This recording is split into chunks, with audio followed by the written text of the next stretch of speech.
आपके अपने YouTube channel rock study class दोस्तों आपका स्वागत है। जैसा कि दोस्तों आपको पता है 16 मार्च को हमारा कक्षा 11वीं का जीव विज्ञान बायोलॉजी का पेपर है। हम इसकी लगातार तैयारी करेंगे। ओके, क्रम से दोस्तों मैं आपको 2 अंकीय, 3 अंकीय, 4 अंकीय महत्वपूर्ण प्रश्न बता दूं, आपके महत्वपूर्ण अंतर, महत्वपूर्ण आपके डायग्राम, जीव विज्ञान में कंप्लीट बेहतरीन तैयारी हो जाएगी। तो अच्छे से तैयारी करते जाइएगा और इसी में से रहने वाला है, क्योंकि मैंने क्या है हर प्रकार के क्वेश्चन अभी कवर किए होंगे। तो देख लेते हैं 2 अंकीय अति महत्वपूर्ण प्रश्न, ये पार्ट 1 है। ओके, तो एक भी प्रश्न नहीं छूटेगा, मैंने पहले ही लिख दिया है, क्योंकि हर प्रकार मैंने क्वेश्चन कवर करने का प्रयास किया होगा। तो सच्ची मेहनत और संघर्ष ही क्या है सफलता की एकमात्र कुंजी है। अगर आप क्या है इस 11वीं की परीक्षा में, वार्षिक परीक्षा में बेहतरीन नंबर लाना चाहते हैं तो मेहनत और संघर्ष आपको करना पड़ेगा। ओके दोस्तों, पहला हमारा क्वेश्चन है जीवों को वर्गीकृत क्यों करते हैं। जीवों को वर्गीकृत क्यों करते हैं तो देख लेते हैं। जीवों को वर्गीकरण निम्न उद्देश्यों की प्राप्ति के लिए करते हैं। पहला हमारा क्या है अध्ययन की सुविधा, अर्थात अध्ययन को सरल बनाने के लिए हम क्या है जीवों का वर्गीकरण करते हैं। दूसरा है वर्गीकरण और विकास की प्रक्रिया को समझने के में सहायक होता है। तो ये आपके दिया हुआ है जीवों को वर्गीकरण क्यों करते हैं, उसके उद्देश्य। तो बहुत ज्यादा महत्वपूर्ण, याद कर लीजिएगा, प्रीवियस पेपर में एक क्वेश्चन आ चुका। नेक्स्ट हमारा द्विनिषेचन क्या है, डबल फर्टिलाइजेशन देख लेते हैं। पुष्पी पौधों की पराग नलिका में प्रजनन केंद्रक या प्रजनन कोशिका में से 2 नर युग्मों का निर्माण होता है। निषेचन के दौरान एक नर युग्मक अंड या मादा युग्मक के संयोजन कर युग्मज यानी जाइगोट बनाता है तथा दूसरा नर युग्मक द्वितीय का केंद्रक किससे सहयोग करके त्रिगुणक केंद्र बनाता है, जो भ्रूण कोष में क्या है निर्माण करता है। इस प्रकार दोनों नर युग्मक निषेचन क्रिया में भाग लेते हैं। इस क्रिया को है द्विनिषेचन कहते हुए। ये आपका दिया, तैयार कर लीजिएगा। नेक्स्ट हमारा क्वेश्चन है बहुत ज्यादा महत्वपूर्ण है। मुनेरा जगत के 2 लक्षण आपको पूछे जा रहे हैं। तो मुनेरा जगत के 2 लक्षण कौन कौन से। पहला है सभी मुनेरा कोशिकाएं सूक्ष्मदर्शी होती हैं। दूसरा है इनमें केंद्रक द्रव के चारों ओर केंद्रक कला नहीं होती। ओके, तो ये आपके मुनेरा जगत के 2 लक्षण होंगे। नेक्स्ट हमारा क्वेश्चन है शैवालों के प्रमुख 2 लक्षण लिखिए। ओके, प्रीवियस ही पर कई बार आ चुका है ये क्वेश्चन, बहुत ज्यादा महत्वपूर्ण है, याद कर लीजिएगा। शैवालों के 2 प्रमुख लक्षण। तो पहला लक्षण है शैवाल समानता जलीय जीव हैं, जो क्या है स्वच्छ एवं समुद्री जल में पाए जाते हैं, परंतु कुछ शैवाल असमान एवं विशिष्ट आवासों में भी पाए जाते हैं।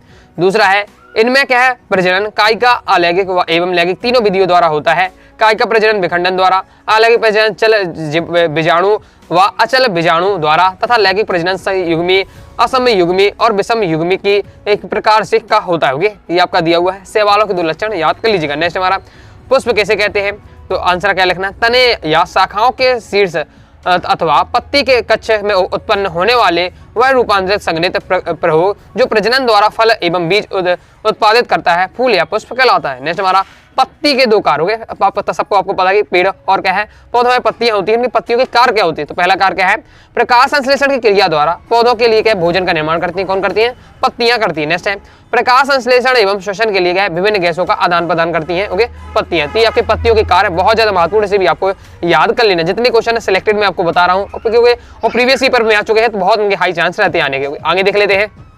नेक्स्ट दोस्तों हमारा क्वेश्चन है डायलोसिस क्या है। ओके, देख लेते हैं। कुछ पौधों की वाहिकाओं में गुब्बारे के समान अतिवृद्धियां दिखाई देती हैं, जिन्हें क्या है डायलोसिस कहते हैं। यह जाइलम की वाहिकाओं के चारों ओर की जीवित कोशिकाओं के वाहिकाओं की गति में जीव दल के एकत्र होने से बनती है। पूर्ण विकसित टाइलोसिस में मंड, रेजिन, गोंद, टेन आदि पदार्थ पाए जाते हैं। ये आपका दिया हुआ है। तो यहाँ पर क्या पूछा जाएगा, आपका टाइलोसिस होना चाहिए, टाइलोसिस होगा। ओके, ये आपको पूछा जा रहा है, तो उसका आंसर आपका ये दिया हुआ। आगे देख लेते हैं। आगे नेक्स्ट हमारा मेढक की 2 श्वसनीय पेशिकाओं के नाम लिखिए। मेढक की क्या है श्वसनीय पेशिका कौन कौन सी है, एक होता है आपका स्टेनोहाइड्रेट पेशिया और दूसरा होता है पेट्रोहाइड्रेट पेशिया। ओके, नेक्स्ट हमारा कोशिका की परिभाषा बहुत ज्यादा इंपॉर्टेंट है, अक्सर ये पेपर में आता है।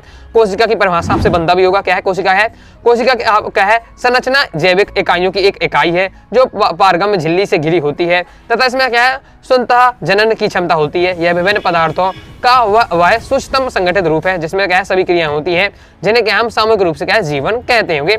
देख लेते हैं नेक्स्ट हमारे जीवन की मूलभूत इकाई क्या है कोशिका। आगे देख लेते हैं। नेक्स्ट है मनुष्य के हृदय को पेशीय जनित क्यों कहते हैं।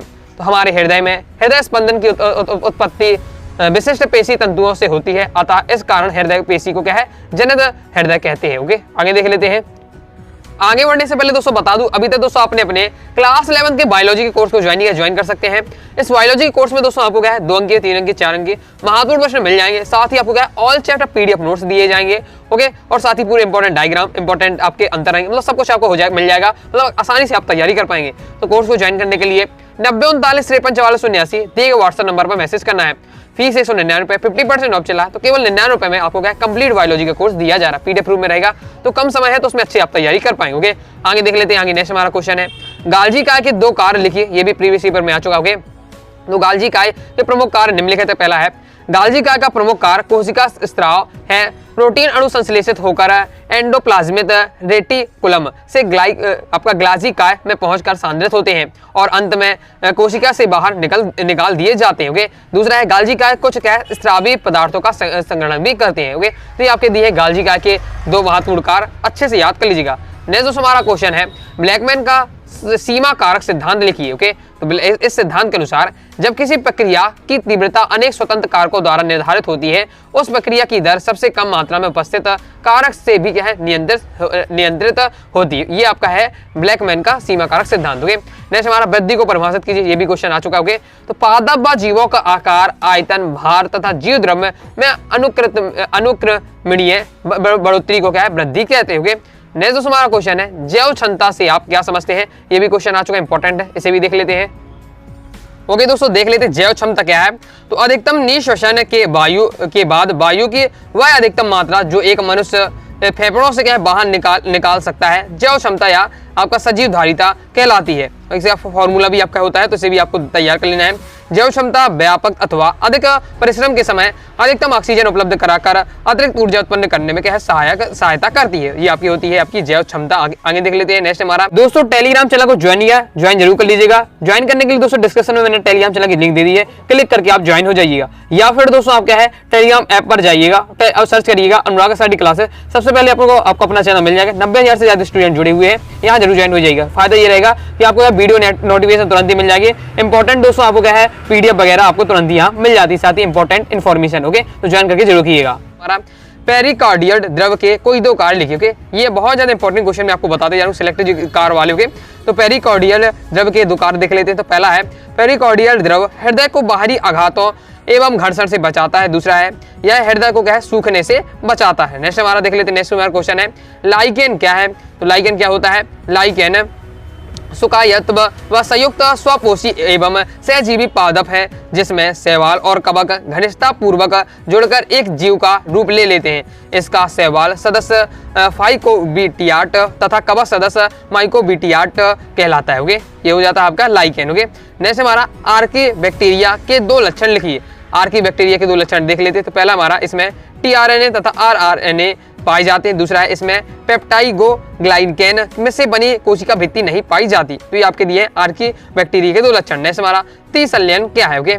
तो देख लेते हैं। परागनलिका में मुक्त 2 नर केंद्रकों से एक मादा केंद्रक का संयोजन करता है तथा दूसरा नर केंद्रक भ्रूणपोष में स्थित द्वितीयक केंद्रक में संयोजन करता है। द्वितीयक केंद्रक में 2 केंद्र पहले से होते हैं तथा नर केंद्रक से संलयन के पश्चात केंद्रक के साथ 3 हो जाती है। 3 केंद्रकों का यह संलयन त्रिसंलयन कहलाता है। और त्रिसंलयन की क्रिया क्या है, भ्रूणपोष में होती है। ये दोस्तों आपको क्या है, वस्तुनिष्ठ भी पूछा जा सकता है, त्रिसंलयन की क्रिया कहाँ होती है, तो भ्रूणपोष में होती है। नेक्स्ट हमारा क्वेश्चन है, संघ पोरीफेरा के 2 लक्षण लिखिए। संघ पोरीफेरा के 2 लक्षण देख लेते हैं। तो पोरीफेरा संघ के प्रमुख लक्षण निम्नलिखित है। पहला है, इस समूह के अधिकांश सदस्य समुद्री जल में उपस्थित चट्टानों में संलग्न पाए जाते हैं। तो जो संघ पोरीफेरा के जितने भी जीव होते हैं वो क्या है, समुद्री जल में उपस्थित रहते हैं, चट्टानों में उपस्थित रहते हैं। और इसकी कुछ प्रजातियां स्वच्छ जलीय कायों जैसे तालाबों व झीलों में भी पाई जाती हैं। दूसरा, इनका शरीर क्या है, प्राय अर्य सममित तत्व वाला होता है। कुछ प्रजातियों का शरीर असममित युक्त भी होता है। नेक्स्ट देख लेते हैं। नेक्स्ट हमारा क्वेश्चन है, पुष्पक्रम को क्या है, परिभाषित कीजिए। तो पुष्पक्रम क्या होता है, पौधों के कुछ अक्षय जैसे पुष्पाक्ष या पुष्पावली वृंत पर लगने वाले फूलों के क्रम को क्या है, पुष्पक्रम कहते हैं। मतलब पुष्प का क्रम, फूलों का क्रम। नेक्स्ट,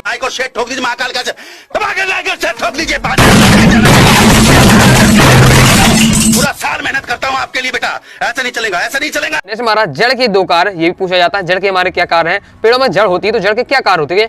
तो जड़ों के समानता कार्य निम्न प्रकार से, पहला अवशोषण। पहली हेडिंग अपनी अवशोषण।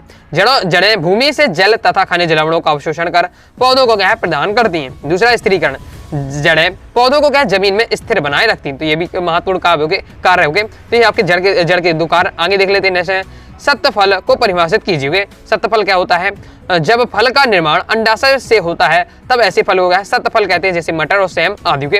और क्लास 12th में आप पहली चैप्टर में आप पढ़ेंगे, ओके, पुष्प वाला जो चैप्टर है उसमें पढ़ेंगे कि असत्य फल क्या होता है, आभासी फल कैसे कहते हो।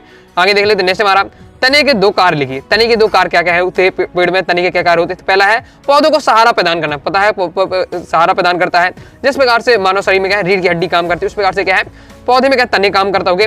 दूसरा है जड़ों द्वारा अवशोषित जल तथा खनिजों को पत्तियों तक पहुंचाना, ये क्या है तने का कार्य होता है। जड़ के कार्य, तने के कार्य, पत्तियों के कार्य अच्छे से याद कर लीजिए, इनसे अक्सर क्वेश्चन बनता है। नेक्स्ट हमारा अंतःप्रदत्वीय जालिका के दो कार्य लिखिए।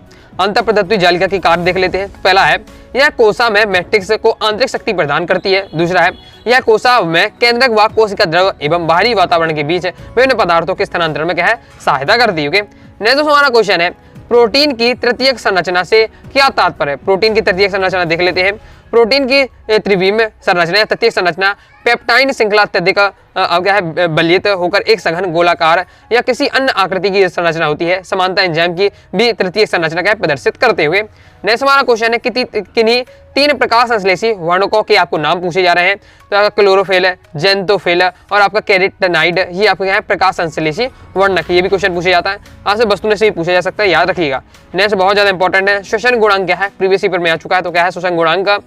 श्वसन में क्या है विमुक्त कार्बन डाइऑक्साइड तथा अवशोषित ऑक्सीजन की मात्रा के आयतन के अनुपात को क्या है श्वसन गुणांक या श्वसनीय अनुपात कहते हैं। इसका फॉर्मूला अक्सर वस्तुनिष्ठ में पूछा जाता है, तो याद रखिएगा श्वसन गुणांक जैसे RQ कहते हैं, इसका फॉर्मूला होता है विमुक्त कार्बन डाइऑक्साइड का आयतन बटे अवशोषित ऑक्सीजन का आयतन। ये फॉर्मूला जरूर याद कर लीजिएगा, क्योंकि क्या है वस्तुनिष्ठ में पूछा जाता है और प्रीवियस पेपर में पूछा जा चुका है। इस प्रकार से दोस्तों मैंने आपको टॉप 27 क्वेश्चन इस वीडियो में बताए हैं। आगे सेकंड पार्ट में और भी क्वेश्चन कवर कर दूंगा। फिर इसके बाद हम 3 अंकीय 4 अंकीय भी क्वेश्चन देखेंगे। आप चित्र भी आप कहेंगे तो चित्र भी बता दूंगा इंपॉर्टेंट वाले, जो डायग्राम को सीखना है, साथ ही महत्वपूर्ण अंतर भी हम देख लेंगे। ओके, तो आई होप आपको वीडियो पसंद आएगी। तो आई होप दोस्तों आपको वीडियो पसंद आएगी। वीडियो पसंद आए वीडियो लाइक करके चैनल को सब्सक्राइब जरूर करिएगा। कोई दोस्तों डाउट आता है कमेंट बॉक्स में जरूर पूछ लीजिएगा। टेलीग्राम चैनल ज्वाइन कर लीजिएगा, साथ ही इंस्टाग्राम फॉलो कर लीजिएगा। मिलते हैं नेक्स्ट वीडियो में, तब तक के लिए बाय बाय।